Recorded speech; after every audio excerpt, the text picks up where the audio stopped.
Agora é o Evangelho de sempre, o Evangelho de todos os dias aqui no Papo de Graça. O prazer extraordinário que me dá de trazer essa palavra para os que já estão aqui e para os que vão chegar. Que todos cheguem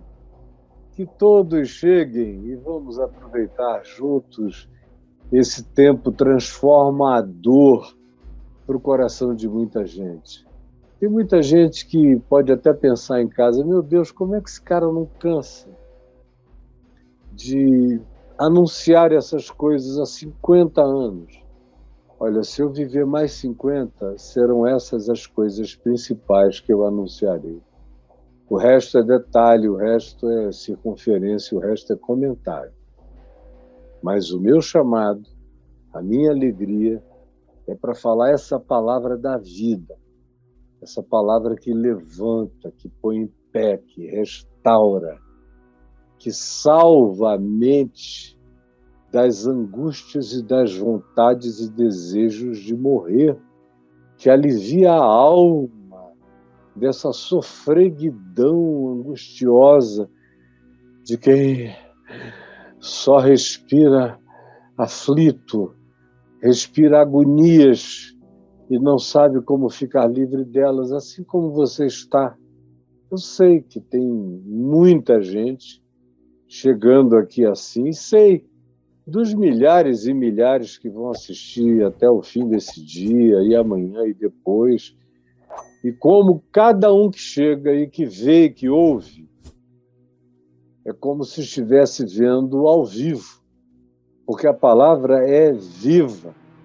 Quando a palavra é viva, não importa se ela já foi gravada, ela é sempre ao vivo. Ela chega sempre diretamente viva e ao vivo para o coração de cada um que receba. Felizes aqueles que estão aqui hoje chegando. Estavam até desacostumados. O público costuma ser 4, 5, 3 vezes maior, pelo menos, do que esse aí. Cheguem e entrem. Mas, para mim, não interessa. Tanto faz se tem 300, 400, 600, 700 mil, ou se tem dois ou três reunidos no nome dele. Eu estou aqui com a mesma paixão a vida inteira e estarei, porque eu sei que essa palavra que você vai ouvir não tem filosofia, não tem coach, não tem instrução, não tem ideologia política, não tem nada que alcance essa profundidade, o bem que essa palavra da vida realiza. Como o Evangelho diz e repete, que Jesus, meramente pela palavra, curava, libertava, desobsedava, arrebentava grilhões mentais, emocionais, afetivos, dizia, filho, filha, estão perdoados os teus pecados, sem imolar animais, sem derramar sangue, só olhava e dizia, eu quero, fica limpo, estão perdoados os teus pecados, vai, não peques mais, volta, a tua fé te salvou, vai em paz.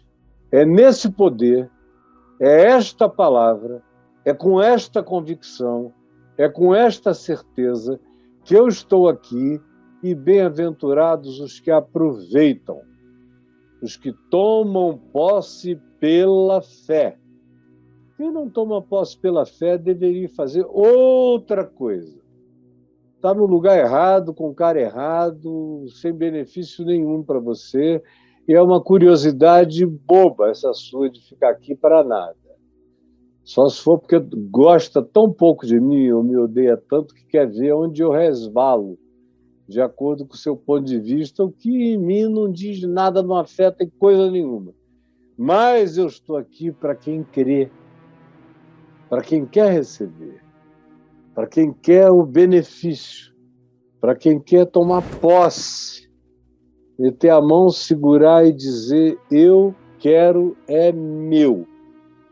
Agora eu não vou viver sem a posse dessa oferta, dessa promessa, dessa entrega gratuita que Deus faz a mim de toda sorte de bênçãos espirituais nas regiões celestes.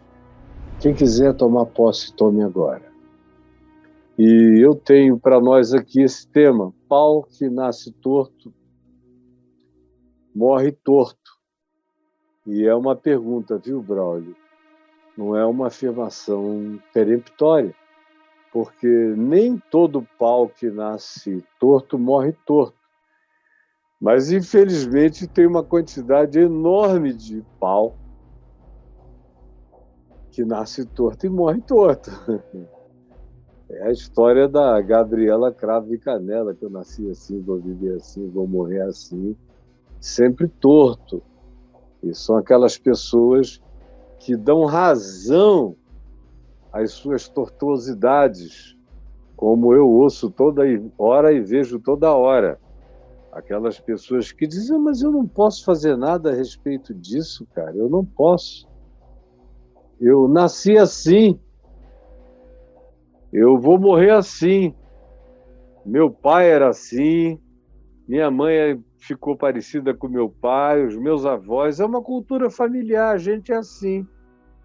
Grosso, tosco, burro, ignorante. A gente tem prazer na briga. A gente paga para não sair do conflito. A gente leva até ao fim. A gente não se arrepende nunca. A gente não nos faça mal, porque do contrário a gente vai te odiar para sempre. Você nunca mais terá perdão na nossa vida. A gente é assim mesmo. Pessoal lá de casa, os homens traem mesmo.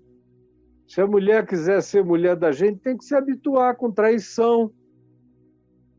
Ou tem mulheres que dizem, não, todas as minhas tias traem os maridos, elas só são sabidas e smarts e espertas e sabem fazer, e o cara não descobre, se descobre, fica só na desconfiança, mas não tem onde pegar. Eu sou assim também, e daí? O que você tem a ver com isso? Eu nada. Mas, infelizmente, isso tem tudo a ver contigo. Vai fazer da tua vida um acontecimento assim como a tua vida já é, um acontecimento cada vez mais infeliz. Não me diga que não é, porque eu sei que você é infeliz pra caramba. Vive numa família infeliz.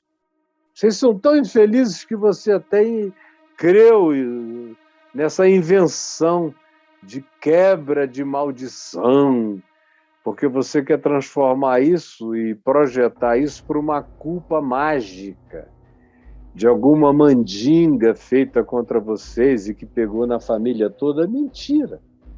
Vocês é que não querem se endireitar. É todo mundo com o coração de pedra mesmo, que não muda, que não se transforma.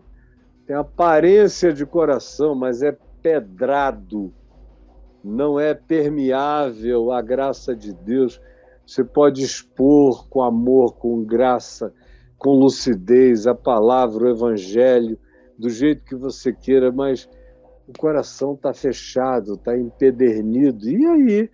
Você arranja todas as desculpas que você queira, desde o que você não goste em mim, do que você pretextue contra mim, mas é tudo problema teu. Em mim, olha, o cabelo que me cai aqui é o que cai da velhice.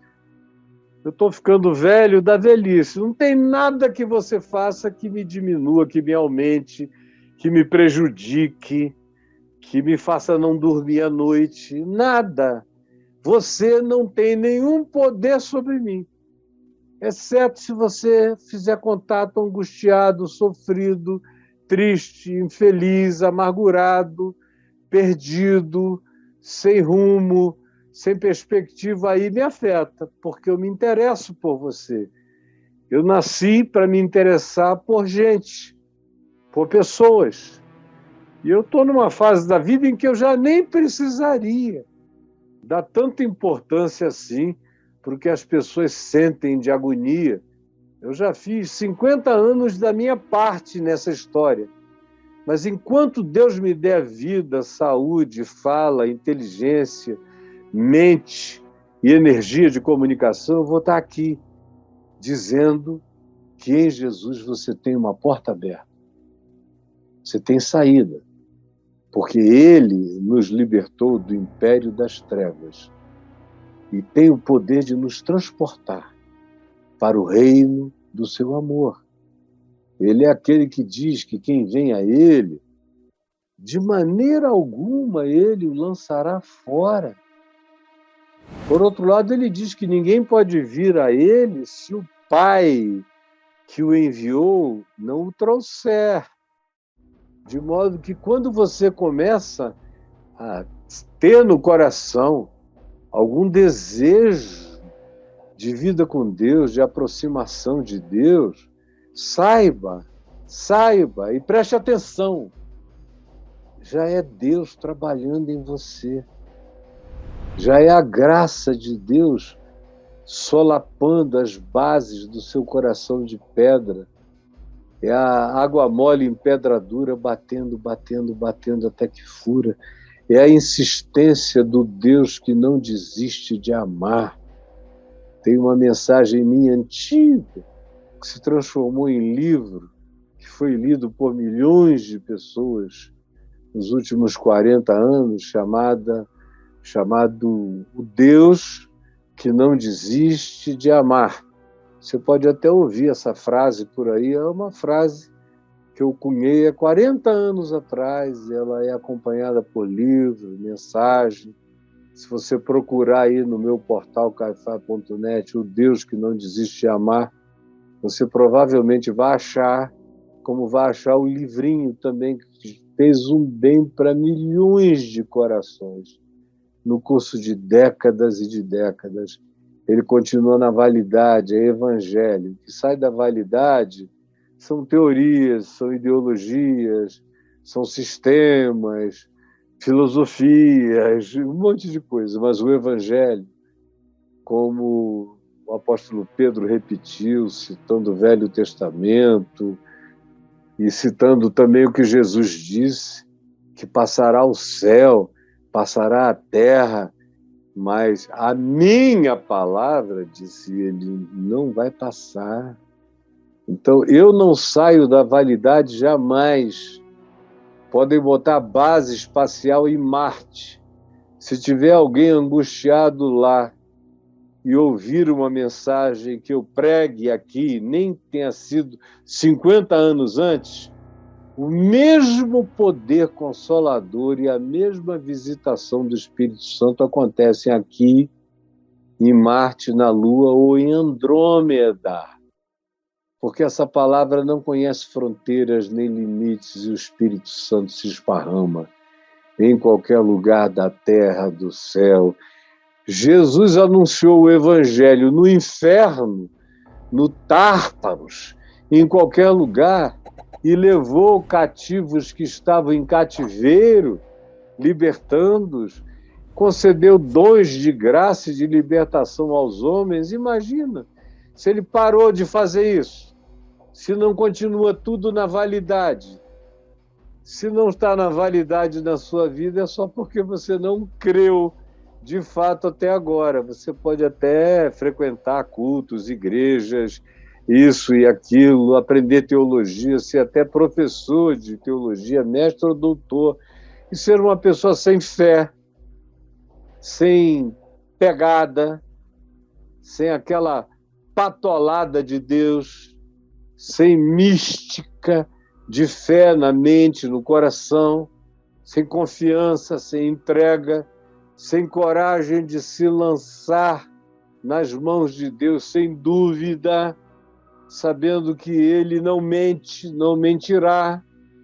Agora, isso pode ser só palavra minha, que não dá em nada, ou na vida daqueles que tomam posse, transforma tudo, muda tudo. Como se você quiser escrever aí no chat online do Portal Caio Fábio, contar o que aconteceu com você, você pode agora, e a gente vai ler ainda hoje. Ou ainda, você pode mandar o seu vídeo, ou você pode fazer a sua pergunta, você pode abrir seu coração. Essa palavra é pertinente, ela não está levitando acima da realidade, ela toca e bota raízes no chão da vida, no chão do seu coração, você está entendendo? Agora, olha aqui para mim, presta atenção.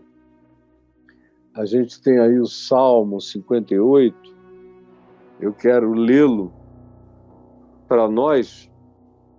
Ele diz assim: é ao mestre de canto, segundo a melodia, não destruas, é um hino de Davi.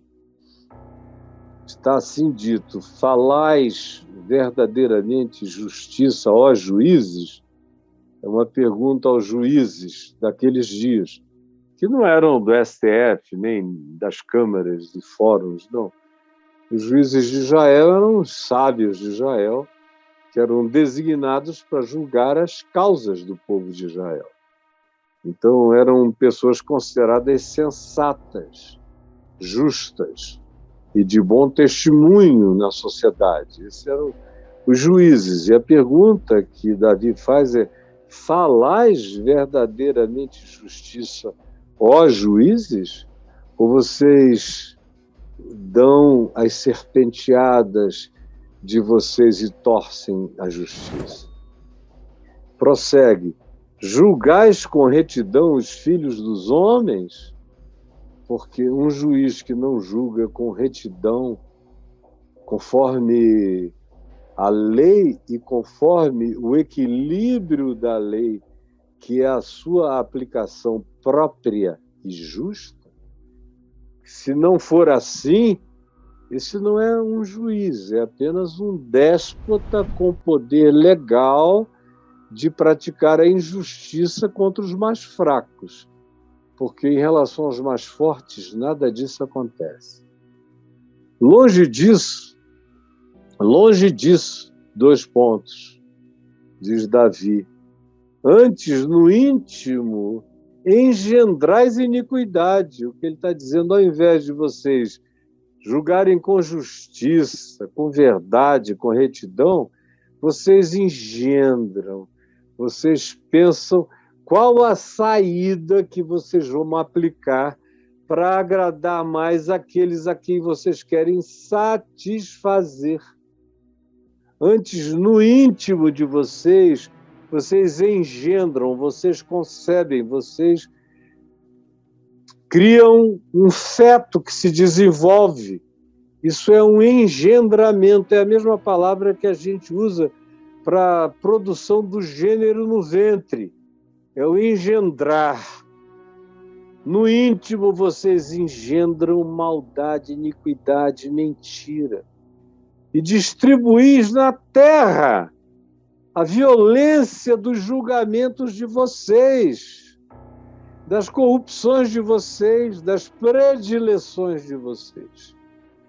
Desviam-se os impiedosos, os ímpios, desde a sua concepção. É uma coisa interessante dizer que quando o cara nasce torto, quando é um pau que nasce torto, quando ele nasce joio, quando ele nasce perverso, não adianta, desde o ventre, ele já é engendrado, já é concebido e amamentado com o leite amargo da maldade. Eu conheço pessoas que são mais desde pequenininhas. Eu tive amigos que desde criança você olhava e dizia: meu Deus, como é que ele consegue ser tão pequeno e tão ruim desse jeito? Cresceram, alguns já morreram, outros não, mas estão aí fazendo maldades, porque são paus que nasceram tortos, estão morrendo tortos, como muita gente que me vê e me verá. São aqueles que dão a desculpa da tortuosidade familiar, cultural, como eu já falei aqui quando eu introduzi esse assunto há pouco. E distribuem Esse tipo de gente não peca sozinho, eles têm um poder de contaminar milhares de pessoas, de distribuir a maldade, a violência, a raiva, o ódio, como ideologia que é absorvida no coração de milhões de pessoas. Gente que não tem caráter, vivendo no meio de líderes que têm um caráter bom, razoável, ou mais ou menos, se controlam e melhoram. Mas gente sem caráter, quando é dirigida e governada por gente perversa, não continua sem caráter, ao contrário, absorve a perversidade do exemplo que recebe. Quando é uma pessoa já mau caráter, mesmo que ela seja governada por uma pessoa de bom caráter, ela vai ficar com raiva, porque o governo da pessoa de bom caráter vai inibir os males. Ela fica com raiva disso, esperando a oportunidade para se soltar. E odeia aquele que ensina aquilo que é diferente do que ele ou ela gostam de praticar. Eu estou dizendo aqui o óbvio, mas que infelizmente parece que a maioria não enxerga. E assim desviam-se esses que são ímpios desde o ventre, que já foram engendrados, e você está lembrando de gente que foi engendrada e já nasceu estranha. Às vezes, na mesma casa, tem um pai, uma mãe me vendo aqui, que tiveram filhos legais pra caramba, e tem um filho ou uma filha que ninguém sabe de onde veio, parece que nasceu de um DNA do inferno, de tão perverso que é aquele indivíduo, homem ou mulher, seja quem seja. Desviam-se os ímpios desde a sua concepção, desde o ventre. E esse é um dos grandes mistérios humanos, é esse. É o mistério dessa iniquidade plantada no coração daquele que ainda está em processo de engendramento. É claro que você pode apelar para a neurociência, você pode apelar para distúrbios de natureza cerebral, você pode apelar para tudo isso. E, às vezes, existem pessoas com problemas que explicam a deficiência de empatia, de simpatia, de solidariedade, de uma série de coisas. Mas eu não estou falando desses desvios anômalos. Eu estou falando de gente que você pode escanear o cérebro todo. Não tem nada errado no hardware do cérebro deles. O erro está na constituição do espírito, que parece que recebeu o sopro do bafo da maldade. Quando nasceu e antes de nascer já estava sendo engendrado na perversidade. Nascem e já se desencaminham. Desde pequenos tomam uma direção errada e preferem a mentira. Você dá a alternativa da verdade, mas o cara prefere a mentira. Tem prazer em inventar, em criar, em ver como os otários ficam assustados com a mentira que ele conta, com a fake news que ele produz. Chame você como você queira chamar, mentira. Mentira é mentira. A fake news é só um modo contemporâneo de falar da mentira. E essa é a sociedade considerada pós-verdade, que deveria ser considerada a sociedade da mentira mesmo.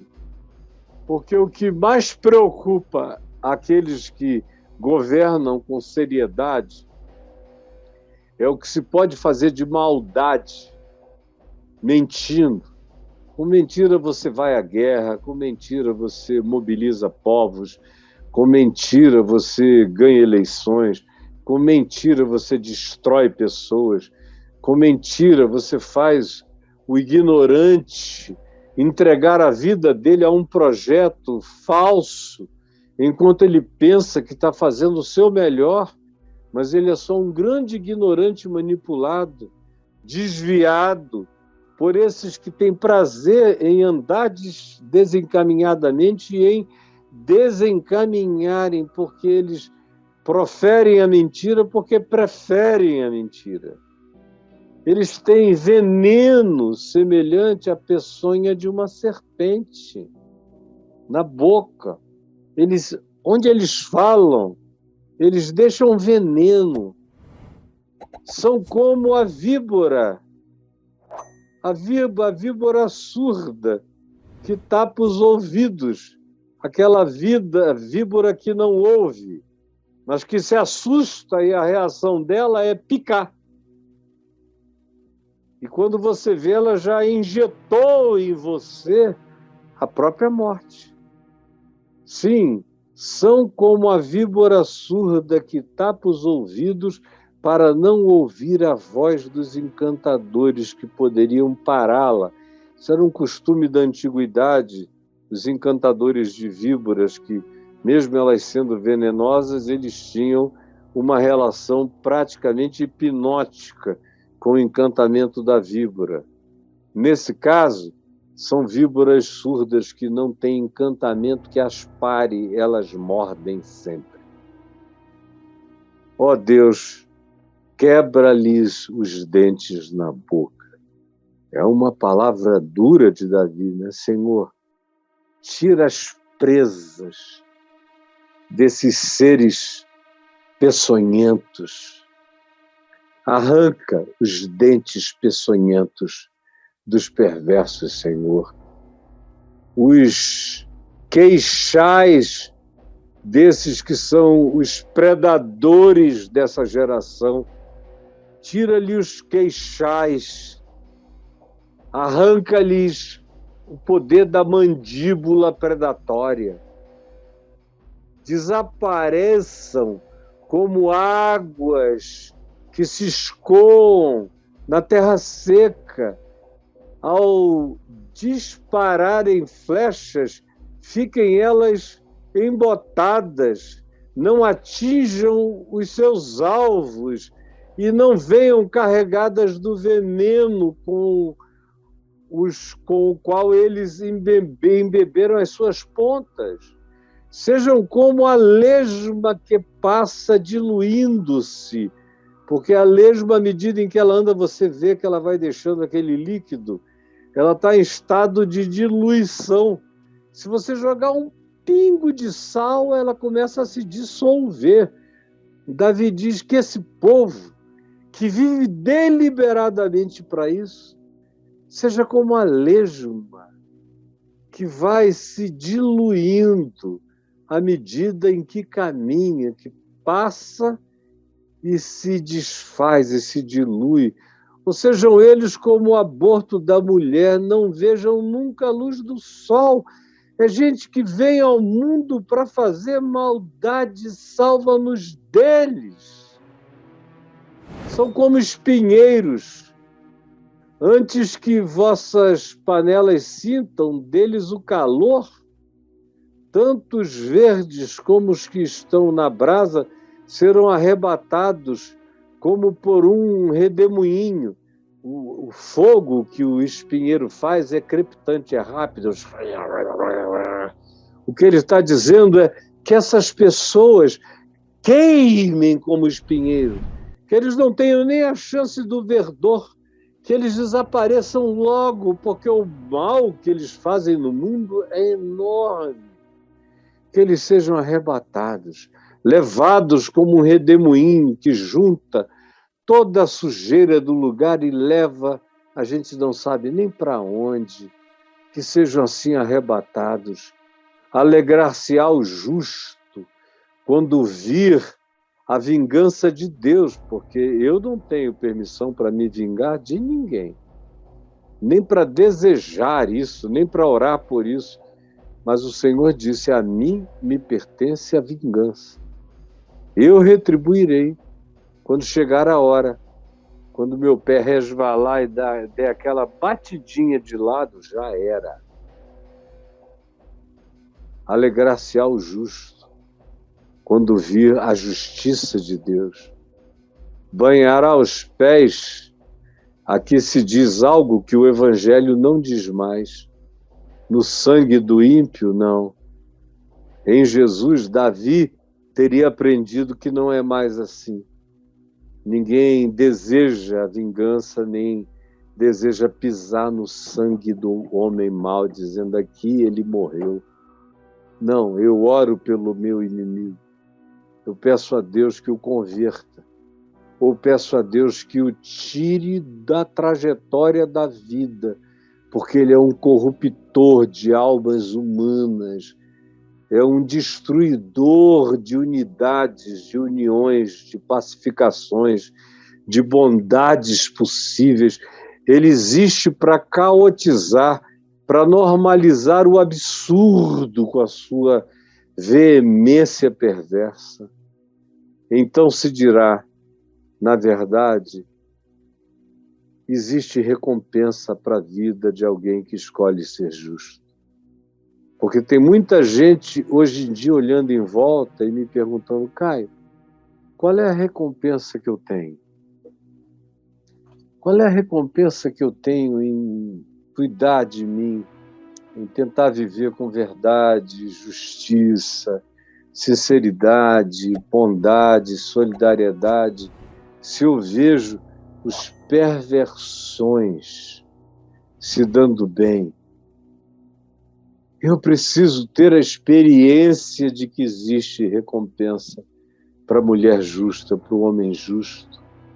Eu preciso viver a experiência de que há um Deus com efeito que julga na terra, que não deixa as coisas entregues totalmente à determinação da perversidade e ao juízo dos malignos. Eu preciso ver. E tem gente que aparentemente nunca viu, até porque não enxerga direito. Tem gente que não olha para a história como quem lê um livro. Eu olho para a história há muitos anos, especialmente desde que eu me converti há 50 anos. Eu olho para a história como quem lê um livro. E eu já vi esse livro, os livros das vidas de muita gente que começaram com uma arrogância terrível, acabarem cedo, com um the end horroroso. Outros ainda não acabaram, mas eles estão começando a colocar o pé no caminho da lesma, eles vão se dissolver na jornada. Tem outros que cumprem aquele ditado de que vaso ruim não quebra, mas é um ditado falso. Ele pode até durar muito tempo na prática da maldade, mas ele quebra. Ele quebra porque ele morre e ele quebra porque quando ele morrer ele vai quebrar todinho mesmo. E não haverá esperança para ele. Ele lamberá o gosto do significado eterno do inferno, que não é um tempo para sempre, mas é uma experiência existencial de consciência esmagada pela verdade e pela luz. Ninguém escapa. Chega esse dia, chega essa hora e eu te digo, você que está achando que já fez 50, já fez 60, está se dando bem, faz o que quer, pega quem quer, pisa quem quer, meu querido, você vai se arrebentar todinho. Se você conseguir morrer no seu leito, eu te garanto, é morrer para passar para o juízo. Disso eu não tenho dúvida. E estou aqui para te advertir. Mas tem muita gente precisando aprender a ler a vida como quem lê um livro. Aí você vai vendo como a vida de muitos acaba tragicamente. É que você nem prestou atenção na continuidade para aprender, para ganhar sabedoria, para entender melhor, para ter mais paciência, como manda o Salmo 37, manda a gente olhar para esses arrogantes todos e diz, olha, eles passam rápido, é que vocês são muito apressados, mas eles passam rápido. Às vezes eles têm a imponência de um cedro do Líbano, ou de uma árvore grandiosa do Yosemite Park, uma daquelas milenares, imensas, imensas. Mas chega o dia de toda a grande árvore e tudo cai. Não tem pau de árvore que seja eterno. Tudo tem seu tempo. Agora, tem alguns que são tão perversos e idiotas que reduzem até o espaçamento da sua vida, e não é por causa de acidente, é por causa daquilo que eles mesmos semearam, e colheram e colherão. Você está me entendendo? Então, eu sei que tem gente aqui lidando com muito pau que nasceu torto e até agora parece que vai morrer torto. Você já foi acusado de ser assim? Um ser como esse coração de pedra imutável? Ou você convive com gente assim? Você foi enganada por pessoas assim, acabou virando mulher desse quase demônio que tem prazer na maldade? Eu vejo tanta gente boa, especialmente mulher, gente fina pra caramba, casado com verdadeiros monstros malignos. E vejo para todo lado filhos legais com pais perversos, pais legais com filhos horrorosos. E eu vejo pessoas perdendo a fé no bem. O que mais me dói é ver a quantidade de pessoas perdendo a fé no bem.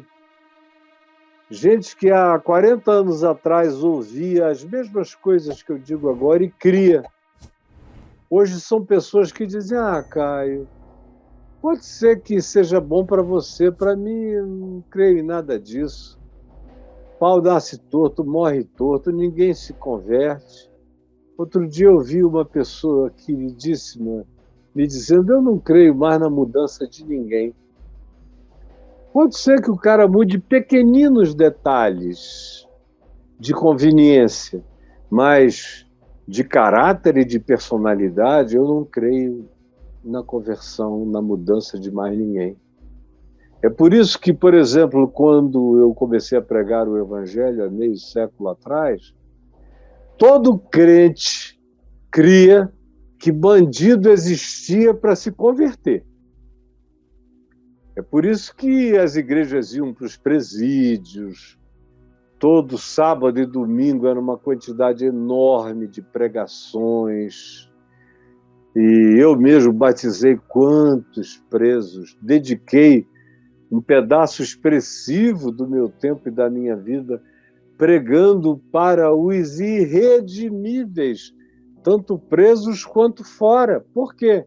Porque eu tanto cria quanto creio que o Evangelho pode fazer nascer de novo, pode fazer brotar uma nova criatura, pode fazer as coisas velhas passarem, podem fazer um ser novo, pode criar um regênesis, um novo ser, como Jesus disse, pode fazer alguém nascer de novo. Mas tem gente que continua frequentando igreja, isso e aquilo, mas não crê em mais nada disso. Não creem mais nem para eles próprios. Eles só têm medo de não irem à igreja e ficar pior ainda pela falta de dízimo no gasofilácio e de alguma prosperidade na carteira. É só isso, é barganha.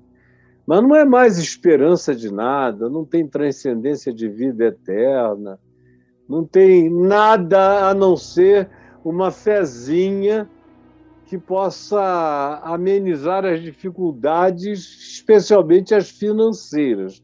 ou trazer algum tipo de proteção para calamidades imediatas, como qualquer pessoa em qualquer lugar religioso da Terra, qualquer pagão faz há milhões de anos, há milhares de anos. Não é evangelho ainda. O evangelho crê na mudança da gente, de dentro para fora. Se eu não cresce em mudança, eu estava morto há muito tempo. Eu sou o cara que eu conheço que mais mudou no mundo. E se eu não puder ser o cara que eu conheço que mais mudou no mundo, é sinal de que o evangelho não deu tanto certo assim em mim. Eu, quando penso em mudança, eu não penso em ninguém. Ai, meu Deus, o fulano mudou. Eu penso em mim. Porque eu sou quem, eu sei quem eu sou, eu sei quem eu poderia ter me tornado, eu sei o que poderia ter sido produzido a partir de um cara como eu. Eu vejo os mauzinhos, daí eu digo, se um bicho desse caísse da minha mão no tempo em que eu tinha prazer em arrebentar um canalha como esse, coitado dele. Se sobrevivesse, ficaria em coma. Eu não conheço ninguém que tenha mudado mais do que eu, e mudo todo dia com prazer. E creio em regeneração, em conversão, em novo nascimento, em transformação da mente, da alma, do espírito, do olhar, da compreensão, das relações, das novas posturas. Creio na mudança das interpretações. Eu tenho visto a bondade de Deus na terra dos viventes. Eu tenho visto os meus filhos, todos, escolherem cada um deles no seu tempo, escolhendo o melhor para si mesmos. Hoje eu olho em volta e dou glória a Deus todo dia de ver as escolhas lindas que eles estão fazendo, como todos estão melhorando. É a minha certeza para os meus netos, eu tenho visto o bem na terra dos viventes. Tenho visto na vida de milhares que respondem ao que eu prego com sinceridade e me contam essa história. Mas eu também tenho visto milhares e milhares desistindo do bem. Como era a preocupação de Paulo, é que o cara fosse ficando cínico. Vê tanto o juiz mal fazer o mal, vê tantos poderosos contratarem o mal, vê tantos influentes torcerem a retidão e a justiça na direção do mal. São pessoas que vão assistindo e vão perdendo a fé em tudo. Não creem mais na possibilidade de que milagres do Espírito Santo transformem o caráter humano. E aí vão se tornando pessoas que pagam o mal com o mal, que não tentam mais vencer o mal com o bem e que se entregam à prática do mal porque acham que crer na vitória do amor, do perdão, da graça, da justiça, da misericórdia é coisa de otário, de panaca, de idiota. Porque quem se dá bem é o espertalhão que vive para meter a mão e pegar cada vez mais para ele, é o altamente ambicioso que não se satisfaz com absolutamente nada e quer mais, mais e mais. E o cara diz, eu vou aprender com esses, porque eu cansei do bem. Como tem uma quantidade enorme aqui com a gente, de gente que está cansando do bem, que está jogando a toalha. Olhe você, olhe para os seus amigos, olhe para como era e veja como se tornou. Lembre dos pastores, você que é mais velho um pouco, tem mais de 40 anos. Lembra do tempo ainda em que eles eram legais? Você lembra de como eles foram ficando estranhos, esquisitos e hoje se tornaram muitos deles até pessoas mais? Você constata o que o Salmo 1 diz? que bem-aventurado é o homem que não anda no conselho dos ímpios, não se detém no caminho de quem só conversa canalice, pecado e safadeza, nem se assenta na roda dos escárnios e das sacanagens. Antes o seu prazer está na palavra do Senhor, no mandamento do Senhor, no evangelho do Senhor, e na sua palavra medita de dia, de noite, enquanto anda, enquanto vai. Eles sabem, esses que não se esqueceram disso, sabem que com os perversos não é assim.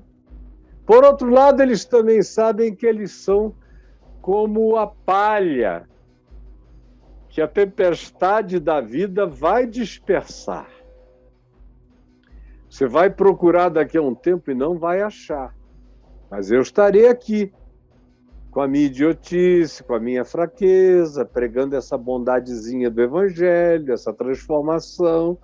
Os poderosos vão passar e eu ainda estarei aqui. E os que fazem a mesma coisa, pregando o mesmo Evangelho, estarão ainda aqui. E os poderosos de hoje, você ainda verá com os seus próprios olhos como eles vão passar.